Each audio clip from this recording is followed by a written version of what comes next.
At this time, we need to look at teacher pay. This has been discussed before, but now we'll just do a final major lecture and just go over the teacher pay as you see. This is the Mississippi Adequate Educational Program salary schedule, and you'll see that this is the pay that all teachers are paid in public schools.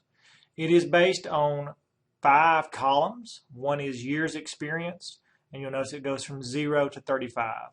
The second column, the third, the fourth, and the fifth are levels of education.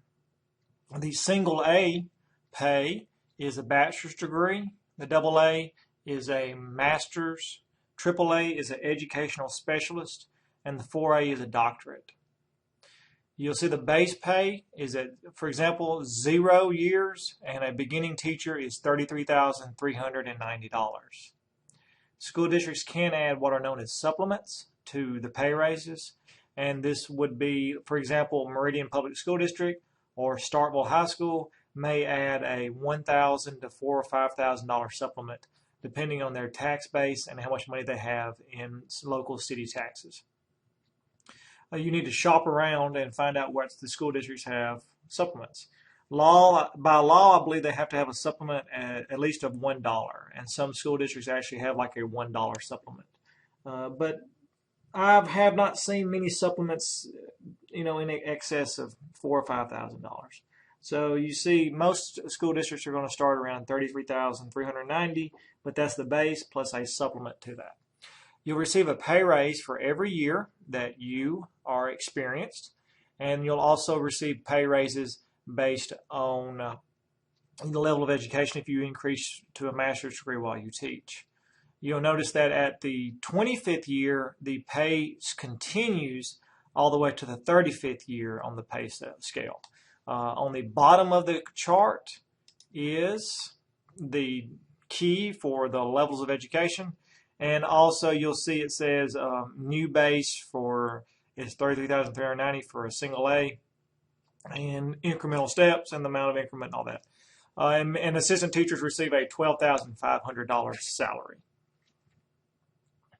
There are some criticisms of this Mississippi pay scale, and one of the criticisms is there isn't a merit pay system which allows for better teachers to receive more money. It is really just based on how many years and your levels of education. Another criticism is the single A and the double A has a very small difference at the very beginning of the teaching experience, from $35,780 to $33,390. But as the years of experience increase, by the 10th year, we see almost a $4,000 difference compared to $2,000. Many critics have said that this shows that Mississippi public schools want people to get their master's later in their career, and therefore new teachers are encouraged just to go straight to it, to public education and become teachers. One criticism that they did fix was that teacher pay actually stopped at year 30.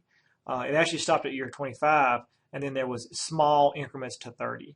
But now Mississippi pay scale has increased all the way to the 35th year to try to encourage teachers to stay in the system and get more money.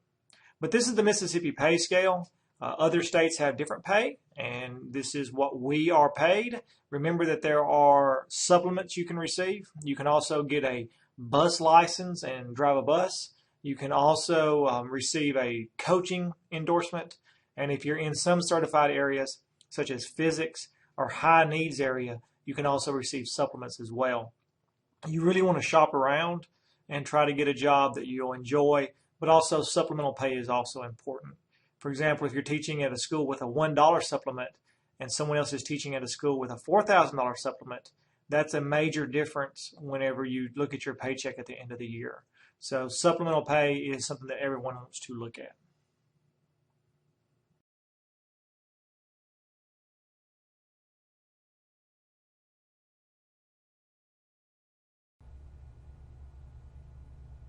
Hello, this will be a quick introduction on the best way to do a job search for a Mississippi public school. This website right here is the Mississippi Department of Education website, and what I always do is this would be just the way I would do it if I was looking for a job. The first thing I would do is I go to the search box and type in Mississippi schools. The second one on here will be the Mississippi School Districts link you can click on. This will show you a Mississippi school district map. You can click here, or you can select individual school districts at your discretion.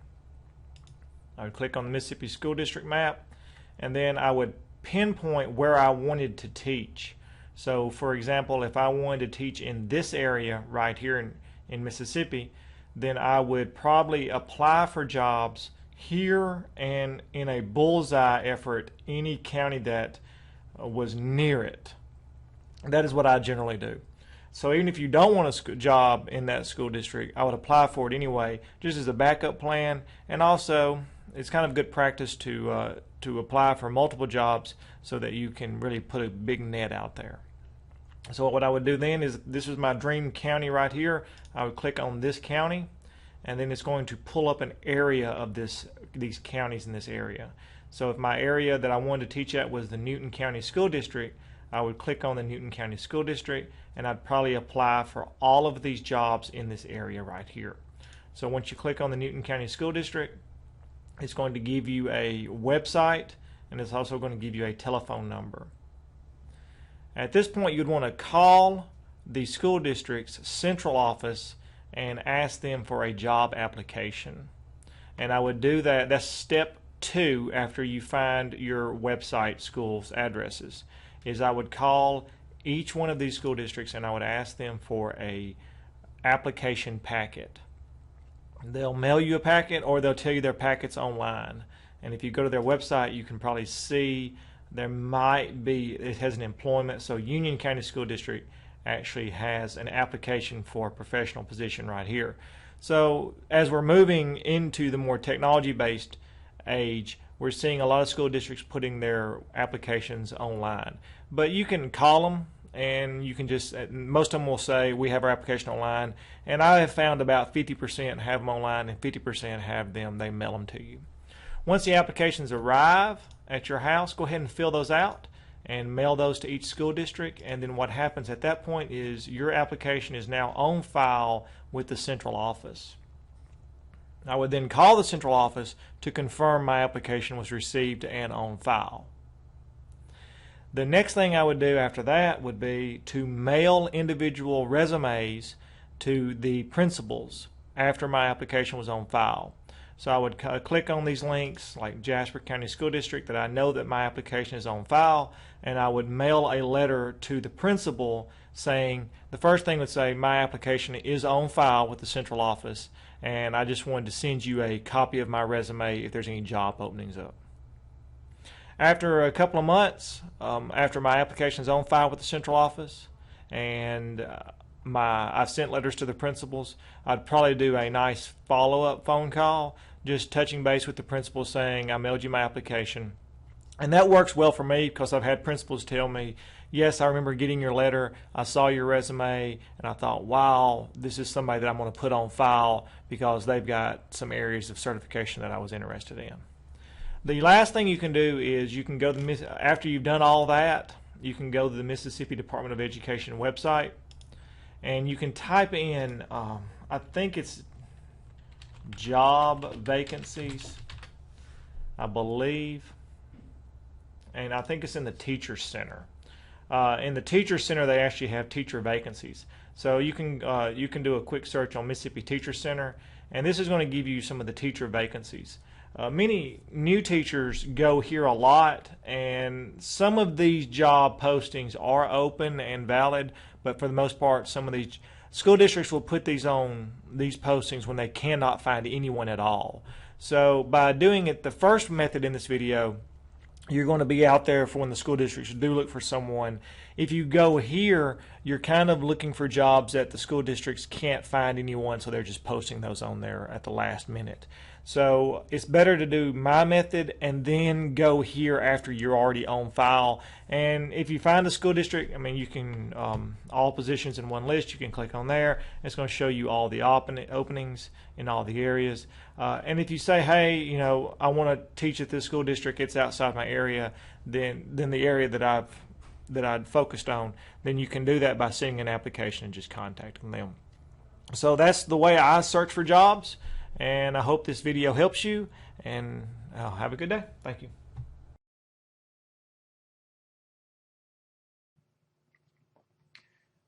We have recently seen the TIAI that is used by universities in Mississippi. Now this is called the MSTAR. This was created by the Mississippi Department of Education, and it is an instrument that is called the Mississippi Statewide Teacher Appraisal Rubric. Mississippi, or M, and then Statewide Teacher Appraisal Rubric, STAR, MSTAR, which is the evaluation system used by school districts across the state to evaluate their teachers. So the MSTAR website can be found by going to Google and typing in Mississippi MSTAR, and you will see this.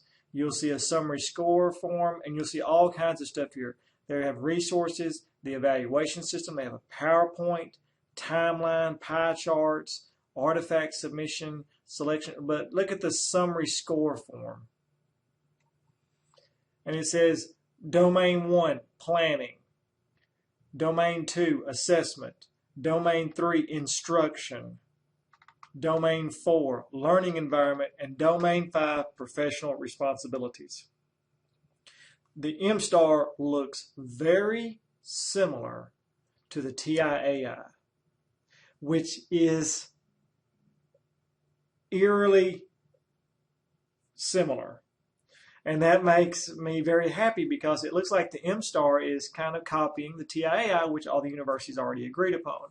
The only big difference that the MSTAR does is the MSTAR really quantifies this the same way that the TIAI did whenever it had 0 to 4. This also does the same thing. The only difference is the MSTAR gives a solid score just like TIAI, but the big difference is with merit pay, which is wherever we're paying teachers based on evaluations, the MSTAR gives a consistent score for that.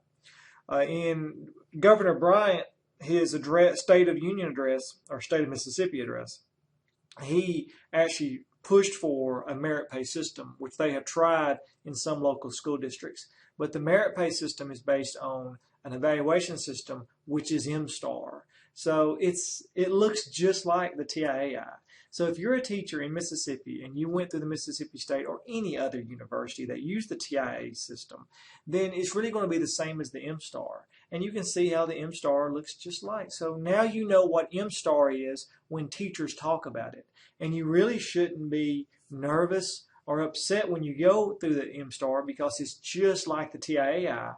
I personally feel like the TIAI is better, but it's really modeled after the same. Which one came first? The TIAI came first. And that is what MSTAR is. And it's really easy to learn.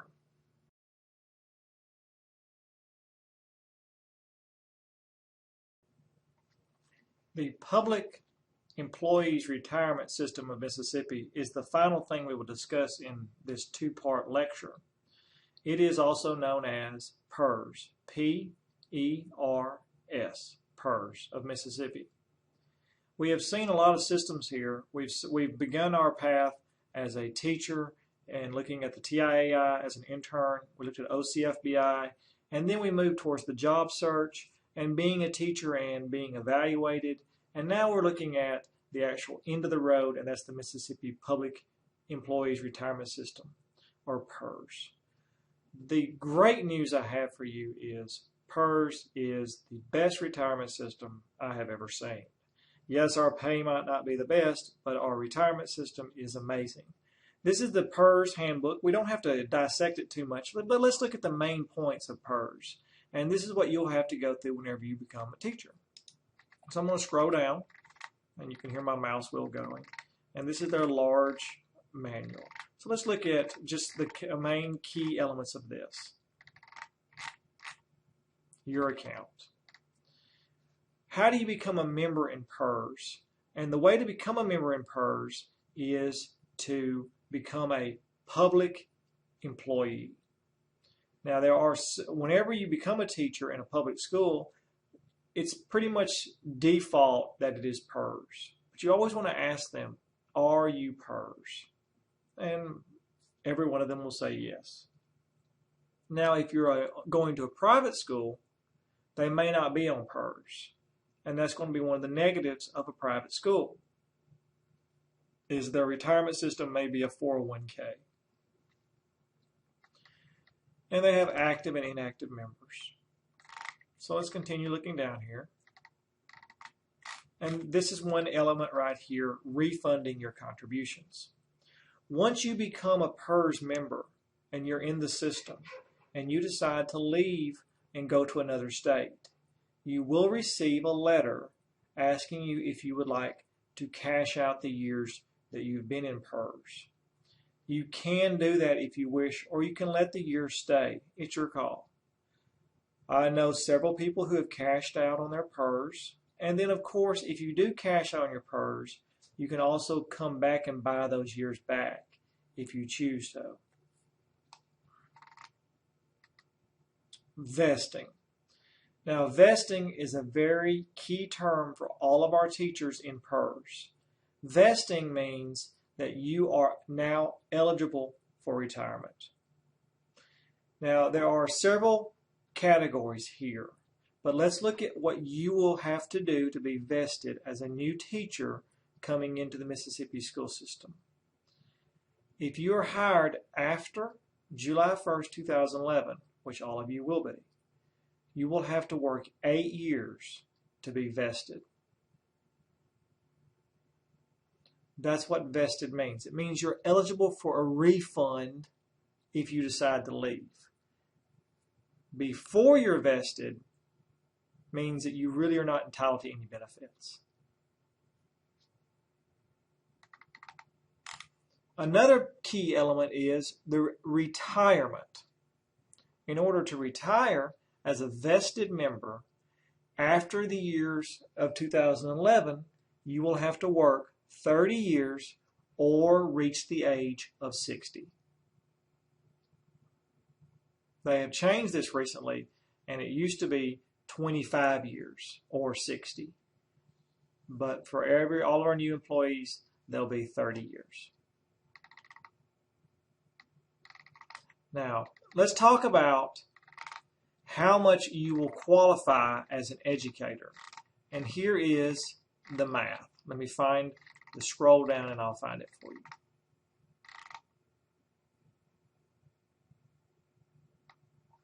Now, it is semi-complicated, but let's look at this. You will have to work 8 years to be vested and qualify. After 30 years of being an employee in the state retirement system or reaching the age of 60, you will receive 2% per year for up to 30 years. So what does that mean? Well, it means they're going to take your top 4 years and they're going to add them up and get an average of the top 4 years of your salary. They will then give you 60%, 2% per year, up to 30 years. So you will receive 60% of your top average 4 years in a retirement per year. So just doing some easy math, if you're making $100,000 over your top 4 years and you retire after 30, you'll receive $60,000 a year in retirement. This next section right here says plus 2.5% per year for each year over 30. So what that means is if you work for 31 years, you'll receive 62.5%. So you receive bonuses for teaching past your 30th year. This next section right here is an example of this. This person in Tier 4 received their top 4 years was $30,000, $31,000, $32,000, and $33,000 for an average of $31,500. They have 30 years of service, and therefore they qualify for 60%. So they will have a take-home annual rate of $18,900 or $1,575 per month.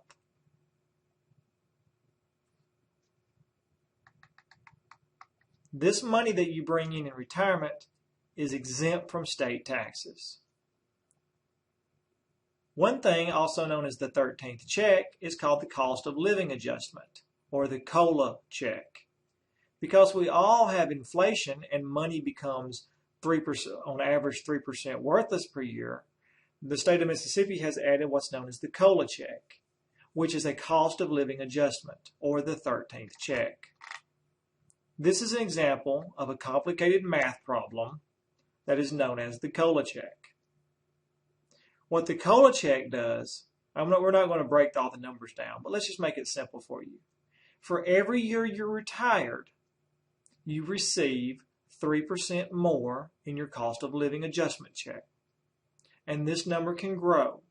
So for every year you're retired, it actually grows bigger. But you see an issue here, and the issue is the 3% number.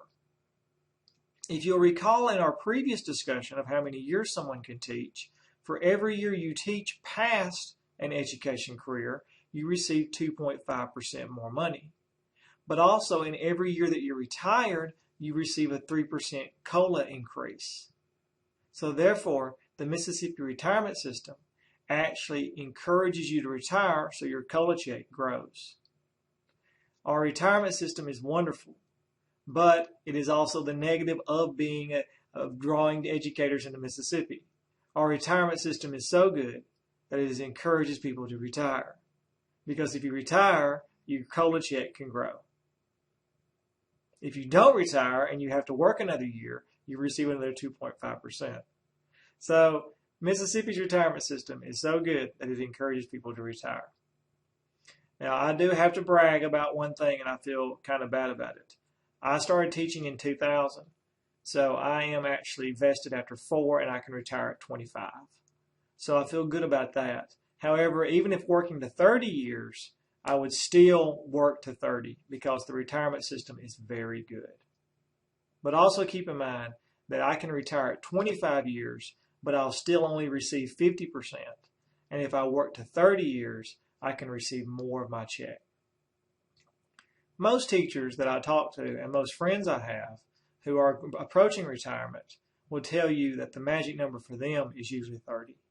Not many people retire at 25. Some do. But for the most part, everyone gets to 30. I do not know many people who have gone beyond 30. But I do know many people who've tried to get their top 4 years somewhere in the education system. They'll become an administrator so they can get more money, so they can help with their retirement. So the Mississippi PERS system is an outstanding retirement system. I cannot say that enough. The Mississippi PERS system is amazing. Our teacher pay, as you saw in the previous lecture, is not the best, but our retirement system makes up for that. Now, I know you've seen some headlines in the news about our retirement system, so I'm just going to give you a breakdown of that very quickly. And this will be outside the slides. But several years ago, the Mississippi PERS retirement system was heavily invested in housing. And when the housing collapse happened, the Mississippi PERS system actually took a little bit of a hit. At that point, there became some grumblings about regulating the PERS system and strengthening the PERS system and to rein it in. One proposal was to eliminate the 13th check. That proposal has gone away. Another proposal was to cap the 13th check at $20,000 and not let it grow too big. That proposal has also gone away. It went away in most part to the PERS systems hedging off this. And what they did was they increased everyone's contribution from around 9% to 12% a month. So it kind of increased the cash flow. Yes, that did affect everyone's paycheck approximately about $40 a month. The second thing they did was they increased the tier system. And that's where you're having to see you're working to 30 instead of 25. And they also increased the vested system from 4 years to 8 years. So in essence, if you work till 7 years and you quit, you lose that money. So that's something that they did. There's really no motive behind that, but you also see that the majority of 55% of teachers quit after the first 5 years. So if they do that, then they're not vested, and therefore PERS gets to keep more money of that section. So by bumping it to 8 years, they're really saving a lot more money. The PERS system is financially sound, not really to any investments they did, but mainly because they increased the vested system from 4 to 8, and they also made people work from 25 to 30, so increasing contributions. So the PERS system is very safe right now, very secure, and it's something that if you're in, and you're going to be in as an educator, it is a sound retirement system, and that is the PERS system.